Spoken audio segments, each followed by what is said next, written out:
আসসালামু আলাইকুম রহমতুল্লাহ। কেমন আছেন সবাই? আশা করি সবাই ভালো আছেন। আমি আলহামদুলিল্লাহ আল্লাহর রহমতে আপনাদের দোয়ায় অনেক অনেক ভালো এবং সুস্থ আছি। তো আমার যে আজকের ভিডিওর সাবজেক্ট বা থাম্বনেল, সেটা দেখে হয়তো অনেকে অবাক হয়েছেন যে আমি কেন লিখছি যে দুবাই ট্যাক্সি কারোর জন্য আশীর্বাদ, কারোর জন্য অভিশাপ। যাদের জন্য অভিশাপ তারা দুবাই ট্যাক্সির যেই বদনাম করে বেড়াচ্ছে নিয়মিত, ওই সমস্যাগুলো বলে বেড়াচ্ছে।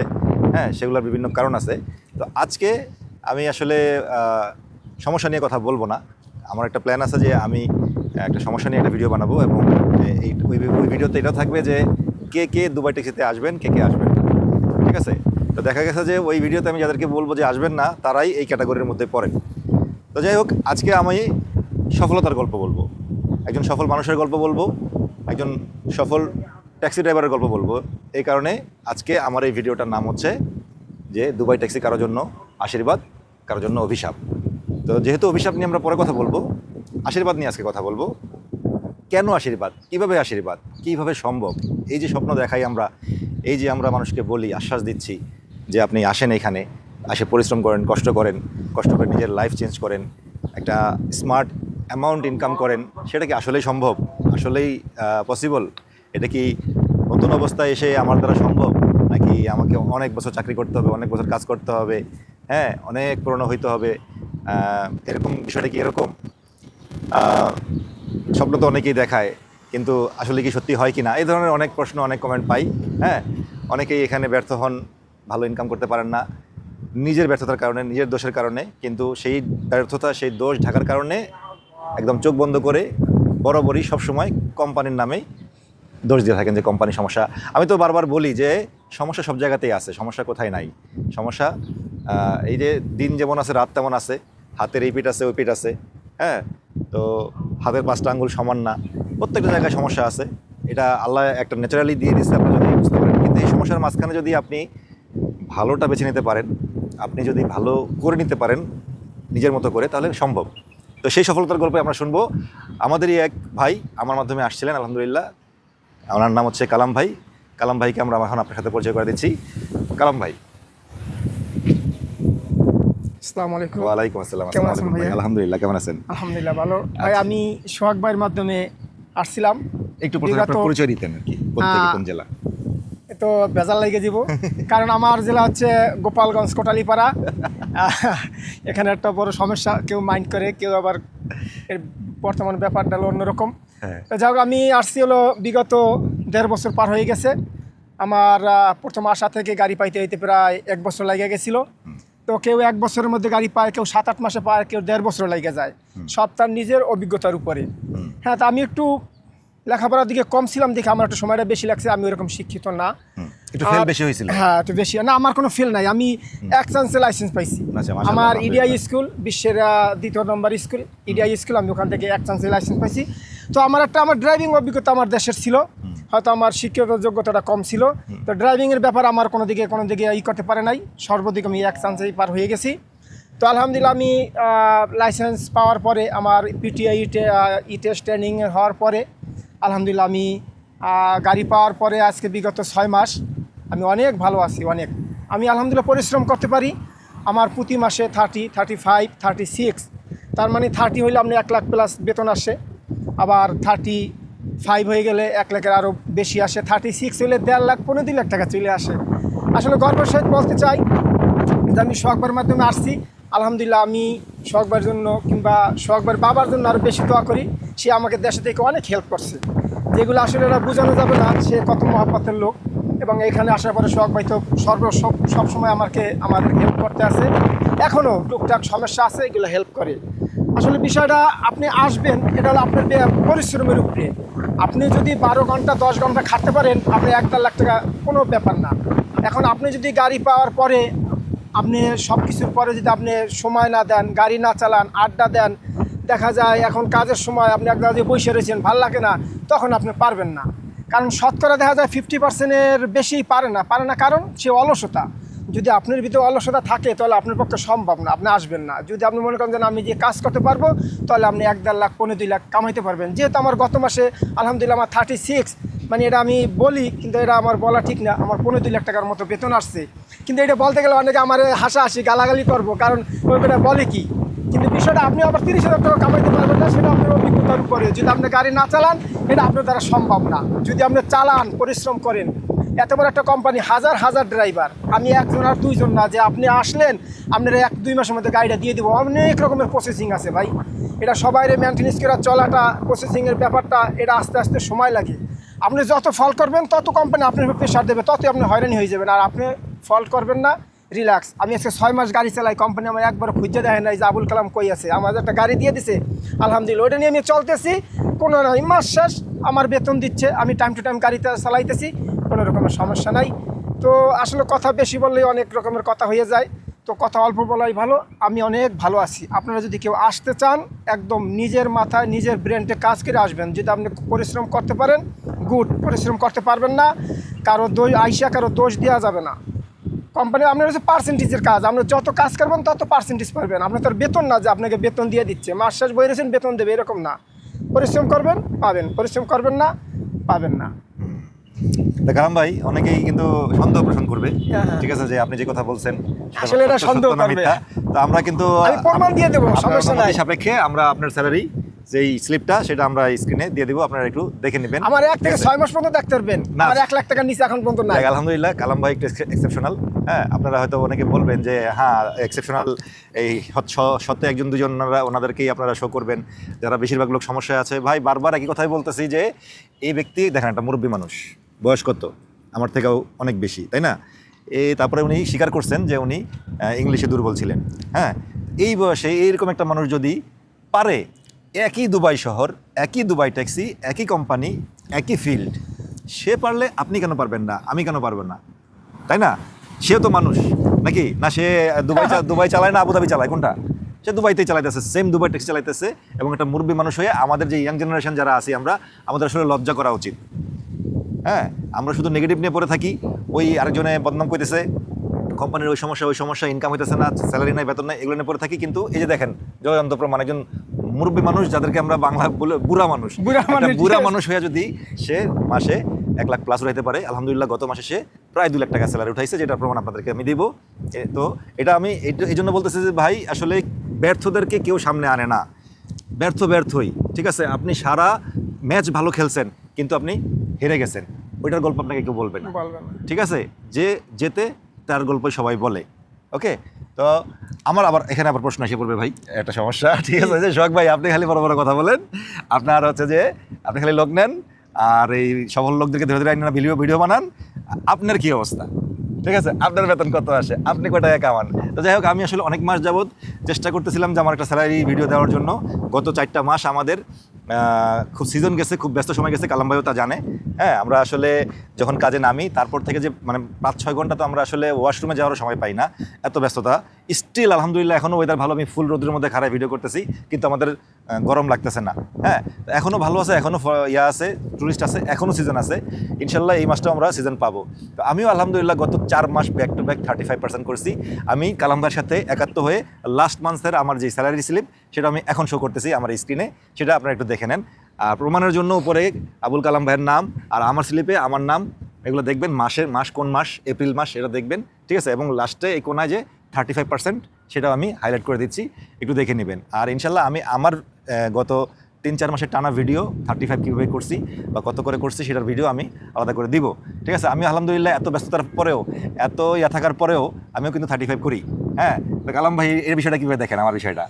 না সোহাগ ভাই, আসলে বিষয়টা কি, আমাদেরকেই যে আমরা আসছি, আসলে অনেক রকমের মন্তব্য করে। মন্তব্যটা এই যে আমি ভাইয়ের মধ্যে মারছি, ভাই তো বিভিন্ন অফিস আদালতে সময় দেয়, সে সব সময় কিন্তু কাজে অ্যাক্টিভ থাকতে পারে না, প্রতিদিন পারে না, বিভিন্ন অফিসে আদালত, বিভিন্ন কাজে আর দৌড়িতে হয়। সে আমাদেরকে আনছে, হয়তো কেউ নেগেটিভ কথা বলে, কিন্তু আমি সব সময় আমি ভালো আছি, আমার কোনো সমস্যা নেই, আমার পজিটিভ বলতেই বাধ্য, কারণ আমি তোর কোনো খারাপ নাই। আমাকে পাইছেন সবসময় যখন ডাক দিয়েছেন, আমি যখন আমি আসার পর থেকে আলহামদুলিল্লাহ, আমি যে কোনো সমস্যা কিংবা আসলে একটু টুকটাক সমস্যা হয়, আমি বুঝি না, তাহলে আমার তো জিজ্ঞাসা করতে হবে। আমি যখনই সোহাগ ভাই হাই হ্যালো দিছে, তখন এটা সলভ করে দিছে, কোনো রকমের সমস্যা নেই। যে বলছে না ভাই এইভাবে আগান, এদিকে যান, এইভাবে গেলে পরে আপনার এটা ঠিক হয়ে যাবে, আশা করি এরকম ঠিক হয়ে গেছে। আসলে সোহাগ ভাই, আমি প্রথমে একটা কথা বলে গেছি, সোহাগ ভাই খুব অনেস্ট লোক। কারণ আমি এখানে বলি যে আসলে মানুষ একজন আরেকজনের রিজিকের ফয়সালা আল্লাহ মিলাই দেয়। আমি দেশে অনেক সমস্যায় ছিলাম, তো আমি আইসা যখন আমি 1 বছর অনেক পরিশ্রম করছি, বিভিন্ন ট্রেনিং, লাইসেন্স, এরপরে যখন আমি এই ট্যাক্সিতে আসলাম, এখন অটোমেটিকই মনে থেকে দোয়া আসে যে আসলে সোহাগ ভাই অনেক ভালো লোক। তার আব্বার মাধ্যমে ওখান থেকে আমরা যোগাযোগ করে আসছি, সে আমাদের সব কাগজপাতি ওখানে রেডি করছে এবং সে যেভাবে বলছে, সোহাগ ভাইয়ের আব্বা মুরব্বী মানুষ, সে অনেক যা বলছে তার সাথে আমি দেখি এখানে আমার প্লাস পয়েন্ট মাইনাস পয়েন্ট নাই। আসলে সোহাগ ভাইয়ের ব্যাপারে কী বলবো, হয়তো এমন একটা ভালো মানুষ যে সবার সাথে হাসি খুশি, এবং কখনো কারোর সাথে আমি এই পর্যন্ত রাগ দেই নেই যে না তুমি এটা পারো নাই, তুমি যাও, এই সেই এরকম না। সে সবাইরে হয়তো বুঝাইয়া যেভাবে হোক ম্যানেজ কইরা সে সবারই সফলতার দিকে নিয়ে আসছে। কালাম ভাই, এখন হচ্ছে যে 2025 সাল চলতেছে, Yes. অনেকের মনের মধ্যে সন্দেহ আছে যে এই যে 25 সালে আমার দুবাই ট্যাক্সিতে আসা ঠিক হবে কিনা, এখনো কি কাজ আছে কিনা। হ্যাঁ, যারা নতুন আসতে চায়, হ্যাঁ, তাদের সম্বন্ধে দুটো কথা বলে দেন যে তারা আসলে আসলে কেমন মানে হবে। এখন আসলে তো আপনি এখনই গাড়ি পাচ্ছেন না, এখন আসলে তো আপনি মিনিমাম 6 মাস 1 বছর যাবে, এই সিজন আপনার কাছে বাদ। এই আমরা সামনে যে 2-4-5 মাস আমরা একটু গরম আসবে, আমাদের একটু টুরিস্ট কম থাকবে, তো আমি তো কিছু বুঝতেছি না। এই যে মানুষে বলতেছে গরম পড়ে গেছে, টুরিস্ট নাই, কাস্টমার নাই, আমি কিন্তু এখনো প্রতিদিন 35 করেই বাসায় আসি, মানে 420 টাকা ক্লিন মানি লাগে। আমি কইরেই আসি, আর আমার এটা অটোমেটিক হয়ে যায়, আর বেশি হয়ে যায়, কারণ আমি কাজে অ্যাক্টিভ। এই যে এখন আমি বের হবো, আলহামদুলিল্লাহ আমার 10টা-11টা পর্যন্ত আমার একটানা চলতেই থাকবে, আমি ডাইনে বাঁয়ে তাকানোর সুযোগ পাই একটা না। লোক যদি এখন আসে, হ্যাঁ, 25 সালে আসে, হ্যাঁ, তাহলে সে কি আগামী 1-2 বছর কাজ করতে পারবে? এখন 1-2 বছর আপনার কাছে ধরেন অনেকে মনে করতেছে যে ইলেকট্রিক গাড়ি, তারপরে ওই যে ড্রাইভার ছাড়া গাড়ি, হ্যাঁ, বা দুবাই শহরে মানে মানুষ আমি তো নাই। ইলেকট্রিক গাড়ি চাই, হ্যাঁ। আমি ইলেকট্রিক গাড়ি চাই। মানুষ আসলে ইলেকট্রিক গাড়ি ওটা মাইন্ড করে, হ্যাঁ কি করবো, ইলেকট্রিক গাড়ি দিছে আমারে দিয়ে দিক না কোম্পানি একটা ইলেকট্রিক গাড়ি, আমি কি একটা কম বেশি কমাবো, কারণ ওটা তেল ভরা লাগতেছে না, এই ও প্যারা মনে করতেছে হয়তো এখন একটা চার্জিং সমস্যা, চার্জিং অ্যাভেলেবেল হয়ে গেলে তখন ওইটা সবাই এই যে চার্জিং এর ব্যাপারে একটা কথা বলি। হ্যাঁ। আমরা এখন যে মাঠে দাঁড়ায় কথা বলতেছি, একটু ঘুরে দেখাই একটা চক্কর। এইটাই দুবাই ট্যাক্সির নিজস্ব মাঠ। এই মাঠের মধ্যে শত চার্জিং পয়েন্ট হবে, হ্যাঁ। ইনশাল্লাহ চার্জিং এর সমস্যাটা থাকবে না। তো যাই হোক, আমি যেটা দেখছি ভাই, আপনিও দেখছেন যে বিভিন্ন বিল্ডিং কিন্তু এখন হইতাছে, এখনো আমার এখানে একটা কথা আছে, তাই সামনে কি কাজ বাড়তে পারবে না? মানুষ বাড়লে কাজ বাড়বে না? অবশ্যই এই দুবাই মানে সারা বিশ্বের মানুষ এই দুবাই দেশে বিজনেসের ব্যাপারে আলাপ আলোচনা হয়, টাকাটা সব জায়গার হচ্ছে। মানুষ আসে, এখানে আসে। এটা আপনি যত দিন যাবে তত ডেভেলপ হবে। আর একটা কথা হলো, এই যে আপনি চার্জিং কিংবা অন্য অন্য ব্যাপারে বলতেছেন, এটা যখন অ্যাভেলেবেল হবে তখন তো আপনি এইটার পরেই থাকবেন, এইটাই আপনি চাইবেন। তেল পৃথিবীতে সারা জীবন থাকবে না। হ্যাঁ। দুবাইয়ের নিজস্ব তেল অলরেডি অনেক বছর আগে শেষ হয়ে গেছে, ঠিক আছে, হয়তো আশেপাশে তেল আবুধাবি বা কুয়েত কাতারে আছে, কিন্তু দুবাইয়ের তেল কিন্তু অনেক আগে শেষ হয়ে গেছে। তো তাই দুবাই থেকেই হয়তো শুরু হয়েছে বিষয়টা, আস্তে আস্তে সব পৃথিবীতে তেল একসময় উঠে যাবে ভাই, তেল থাকবে না। না, এটা নিয়ে ভাবার কিছুই নেই, এটা নিয়ে সবাইকে ওটা মেনে নিতে টেনশন হবে। কিছুই নাই। তাহলে আপনি বলতে চাচ্ছেন যে যদি নতুন কেউ আসে এখন, তাহলে তারা আগামী 2-4-5 বছর কাজ করতে পারবে?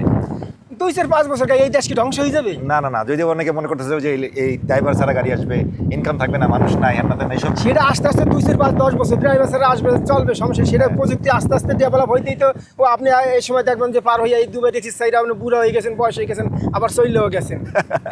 যাই হোক, এটা নিয়ে ইনশাল্লাহ এগুলো নিয়ে চিন্তা করার কোনো কারণ নাই। এখানে অপার সম্ভাবনার একটা দেশ, এখানে টাকা আছে যদি আপনি টাকা ধরতে জানেন। আমি এখনো নেগেটিভ বলি আগে ভাই, আমার পজিটিভ বলি আপনি দৌড়ে আসবেন তা না, আমি আমার নেগেটিভটা আগে নেন। আপনি যদি পরিশ্রম করতে পারেন, আপনি দেশে পরিশ্রম করছেন, এখন আপনি দেখা যায় অনেক শিক্ষিত লেখাপড়া আছে, আপনি পরিশ্রম নাই, তো আপনি আইসেন না, আপনি শিক্ষিত আছেন তাহলে কি হয়েছে, আপনি তো এসে ড্রাইভিং করে পারবেন না। আর ড্রাইভিংয়ের ব্যাপারটা হচ্ছে, প্রথম আমার ড্রাইভিং জানা আছে দেখে আমি প্রথম অবস্থায় অ্যাক্টিভ হয়ে গেছি। যদি আপনি ড্রাইভিং জানা না থাকে তাহলে আপনি একটু গইরা উঠতে একটু সময়ের ব্যাপার, যে কোনো ব্যাপারে। যেমন আমি লেখাপড়া আমার ছিল না, আমি সোহাগ ভাইয়ের যত রকমের টয়েস টেস্ট, টেস্ট, তারপরে পিটিএ এর সব ফাইল আমি পেপারে বানাই নিয়েছিলাম। আমার বাংলাদেশে প্রায় 1500 টাকা লাগছিল। এই পেপার বানাই আমি পড়ছি, বাসায় বসে বসে আমার ছেলেদের সাথে মেয়েদের সাথে আমি পড়ছি, ইংলিশ পড়ছি। আমার আশপাশের মাসাচিরা কয় কিরে ওদি হানে আবার পড়াশোনা শুরু করছে, কারণ আমি ঠিকমতো পড়তে পারি নাই। সেই আমি যেহেতু এখানে সব পরীক্ষা দিয়ে আমি পাশ হয়ে গেছি, আশা করি এরকম কেউ সমস্যা এরকম হবে না। যদি সেই ইংলিশ পড়তে পারে, ওয়ার্ড পড়তে পারে এবং মিনিংস অর্থ বোঝে, তাহলে তার দ্বারা সমস্যা নেই। এটা আহামরি এরকম কিছুই না। এটা যা শুধু আমরা একটা প্রশ্ন আছে, 3টে আনসার থাকে, এটা কোনটা সঠিক এটা আপনাকে বুঝতে হবে, এটা টিক দিতে হবে। আপনি লেখে দেওয়া লাগে না যে আপনি লিখিত পরীক্ষা আছে এরকম না, বেশিরভাগই মৌখিকের মতন এবং প্র্যাকটিক্যাল। এখানে আপনার ওইরকম আহামরি কোনো প্রেশার নাই। তো ভাই, ভিডিও আজকে অনেক বড় হইতেছে, আমরা শেষ করতেছি। শেষ করার আগে আমি ভাইয়ের ব্যাপারটা একটু সারমর্ম করে দেই। ভাই বারবার যেটা বোঝানোর চেষ্টা করতেছে, দেখেন সে দেশে বসে এই বয়সে তার নিজের সন্তানদের কাছ থেকে পড়াশোনা করে আসছে। ইচ্ছা ছিল, চেষ্টা ছিল, তৃষ্ণা ছিল যে আমি যাব, সফল হব। ওই তৃষ্ণা যার মধ্যে আছে, ওই চেষ্টা যার মধ্যে আছে, এবং পরিশ্রম করার মনোভাব, গাড়ি পাওয়ার পরে যে পরিশ্রম সে করতেছে, টার্গেটটা করেই ঘরে আসতেছে, হ্যাঁ, সে বড় একটা অ্যামাউন্ট স্যালারি উঠানোর যে স্বপ্ন নিয়ে বের হয় সকালে, সেটা পূরণ করে আসতেছে। এই ধরনের পজিটিভ মাইন্ড যদি আপনি হয়ে থাকেন, তাহলে আসেন। পরিশ্রমী হয়ে থাকেন, আপনি যদি কষ্ট করতে চান তাহলে এখানে আসেন, আর না হলে আসার দরকার নাই। ঠিক আছে, তো ভাই ধন্যবাদ, আপনাকে কষ্ট দিলাম, আপনার আজকে টার্গেট নষ্ট করে ফেলছি মনে হয়। আমার হাতে সময় হয় নাই। তো কাজে বের হয়ে যান ইনশাল্লাহ, আজকের জন্য ইনশাআল্লাহ দোয়া করবেন। তো দেখা হচ্ছে, আপনারা সবাই দোয়া করবেন, আপনারা আসলে আমার সাক্ষাৎ পাবেন। আমি কখনো কারো আমার নেগেটিভ জন্য বলি না। দোয়া করে দিন। সোহাগ ভাইয়ের জন্য দোয়া রইলো। সোহাগ ভাই অনেক ভালো মানুষ। আসলে সোহাগ ভাইয়ের ব্যাপারটা আমার সবসময়, যেমন এই যে আমি যেমন এই মাসে যখন আমার স্যালারি আসছে, স্যালারি যখন আমার 1 তারিখে ঢোকে, আপনি একটা বিষয় আর একটু বলি, একটা ব্যাপার হলো, আপনি দেখেন, আপনি যদি আমি 10টা গাড়ি আপনি দিয়ে আপনি সাইডে দেই, আপনি কয়দিন মেনটেন্স করে রাখতে পারবেন? ট্রান্সপোর্ট ব্যবসাটা এমন, মানে এগুলো আপনার বোঝানো যাবে না। যে করছে সে বোঝে যে আসলে এই গাড়িটি চালানো কিংবা গাড়ি মেনটেন্স করে একটা ড্রাইভার পালা, এটা বড় কঠিন। আপনার উপর যদি বিভিন্ন রকমের নিয়মকানুন না দেওয়া হয়, তাহলে তো আপনি কোম্পানিও থাকবে না, আপনিও থাকবেন না। কারণ যখন আপনার প্রেশার দেয়, নিয়মকানুন দেওয়া হয়, তাহলে আপনি অ্যাক্টিভ থাকেন, কোম্পানিও অ্যাক্টিভ থাকে। আর যে বিষয়টা আমি বলতে গেলাম, এই সোহাগ ভাইয়ের ব্যাপারটা, মানে সোহাগ মানে ওখানে দেশে যেমন সোহাগ ভাইয়ের আব্বা আছে। আসলে আমার ওই প্রথম দিন আমার স্যালারি এই মাসে, আমি যেটা বলতে নিয়েছিলাম 1 তারিখ আমার ঢোকে, আমি যখন স্যালারিটা দেখি তখন আমার মনে হয় 2 চোখে পানি চলে আসছে। পানি চলে আসার কারণ এইটাই, যেটা আসলে আমি যেগুলো শূন্য আসছি, যেগুলো আমার বলছে, আসলে ওটা আমার কার্যকারিতা হয়েছে, আমি ওইটা আমি অর্জন করতে পারছি। আর ব্যাপারটা হচ্ছে এইটাই যে প্রথম, হ্যাঁ, যে সোহাগ ভাইয়ের কথাটা আমি মনে হয় রাত 12টা 1টা পর্যন্ত আমার খালি মনেই পড়ছে, যে সোহাগ ভাই এবং সোহাগ ভাইয়ের আব্বার কথা, যে আসলে সব কিছু বাস্তবেই বলছিল, আমি এটা বাস্তব অর্জন করছি। আর আমার মনে থেকে দোয়া আসতেছে। আমি অনেক সমস্যায় দেশে এখনও আছি, কিন্তু আমি যেভাবে ইনশাল্লাহ ইনকাম করতেছি, আলহামদুলিল্লাহ, আমার অল্প দিন আমার মনে হয় আমার সমস্যাটা দূর হয়ে যাবে। তো মানুষের সামনে কিংবা এরকম জোর গলা মোনাজাত দুইটা কারোর জন্য দোয়া করতে হয় না, দোয়া মনের থেকে আসে। আল্লাহ পাক মানুষের মনের ব্যাপারটাই সবচেয়ে বেশি দেখে। আমি মনে থেকে স্মরণ করতেছি, মনে থেকে দোয়া দিতেছি, এটাই আল্লাহ পাক তারে সফলতার দিকে নিয়ে যাবে। আমি দোয়া করি কারোর এরকম নেগেটিভ বইলে সে আনে না, নেগেটিভ বইলে সে আনবেও না। নেগেটিভ সবার কাছে, আমি যখন না পারবো তখন সব কিছু আমার কাছে নেগেটিভ, আমি যখন পারবো সব কিছু আমার কাছে পজিটিভ। আপনি পরিশ্রম করতে পারবেন, আপনি সময় দিতে পারবেন, 1-1.5 বছর সময় দিবেন, তারপর আপনি গাড়ি নিয়ে ইনশাল্লাহ একদম প্রতি মাসে আমি মনে করি লাখ টাকার উপরে স্যালারি পাবেন। এটা যদি আপনি ভালো মনে হয়, ভাবেন, চিন্তা ভাবনা করেন, তাহলে সোহাগের সাথে লিঙ্ক করে আপনি চলে আসবেন, সমস্যা নাই। ইনশাআল্লাহ সোহাগ ভাই আমার জন্য দোয়া করবেন। আর সোহাগের সাথে রেগুলার দেখা হয়। এখন যে মোসাফা করে চলে যাচ্ছি তা না, এই একটু পরে আবার কথা হবে। ভাই কই আছেন, কি করতেছেন? আমরা সাথে কাজ করি, আমি নাইটে কাজ করি, সেও নাইটে কাজ করে। তো চলুন ভাই, দেরি হয়ে যাচ্ছে, আমার কাছে যাই। ঠিক আছে, আসসালামু আলাইকুম।